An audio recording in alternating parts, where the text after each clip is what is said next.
যিনি আমাকে এখন পর্যন্ত সাহায্য প্রদান করেছেন। আজকের বিদায়ী সংবর্ধনা অনুষ্ঠানে উপস্থিত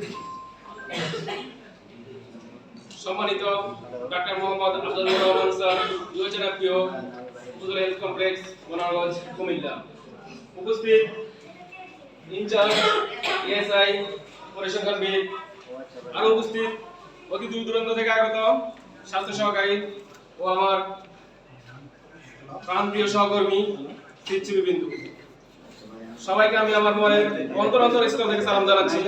আসসালামু আলাইকুম। আসলে স্যার আমাদের মাঝে শর্ট টাইম ছিল, এই শর্ট টাইমে স্যার আমাদের জন্য যা করছে তা আমরা বলে শেষ করতে পারবো না। স্যার কোনো কবিতা, উপন্যাস, কাব্যগ্রন্থ নয়, স্যার হচ্ছে ডিরেক্ট মহাকাব্য। স্যার আসার পর থেকে আমাদের উপজেলা হেলথ কমপ্লেক্সে সিজারিয়ান সেকশনের পরিমাণ বেড়েছে, নরমাল ডেলিভারির পরিমাণ বেড়েছে এবং স্যার এই গর্ভবতী মাদের জন্য একটা গিফটের ব্যবস্থা রেখেছেন।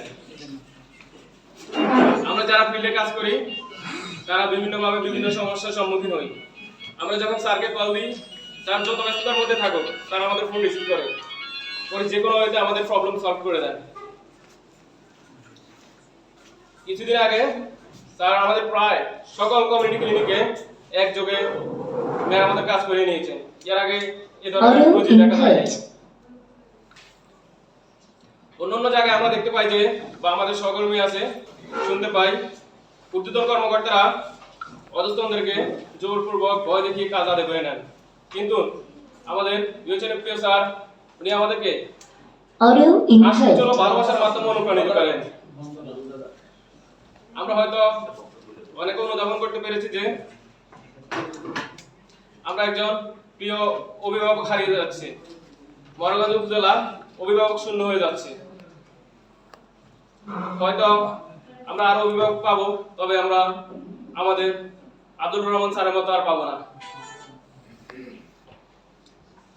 অনেকে আমরা বলে থাকি স্যার হচ্ছে dynamic, but I'm always thinking, and now at this moment I'm telling that Abdul Rahman sir is one of the best UHNFPOs in Bangladesh. He is our hero.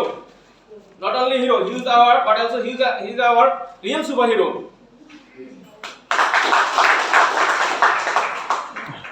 আমরা স্যারের জন্য প্রাণ ভরে দোয়া করব। মহান সৃষ্টিকর্তা যেন স্যারকে স্বাস্থ্য অধিদপ্তরের সর্বোচ্চ স্তরে অধিষ্ঠিত করেন।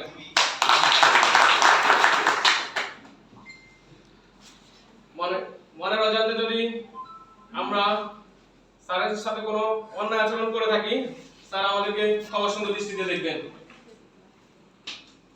স্যার, আমরা আপনার জন্য দোয়া করি, আপনি আমাদের জন্য দোয়া করবেন।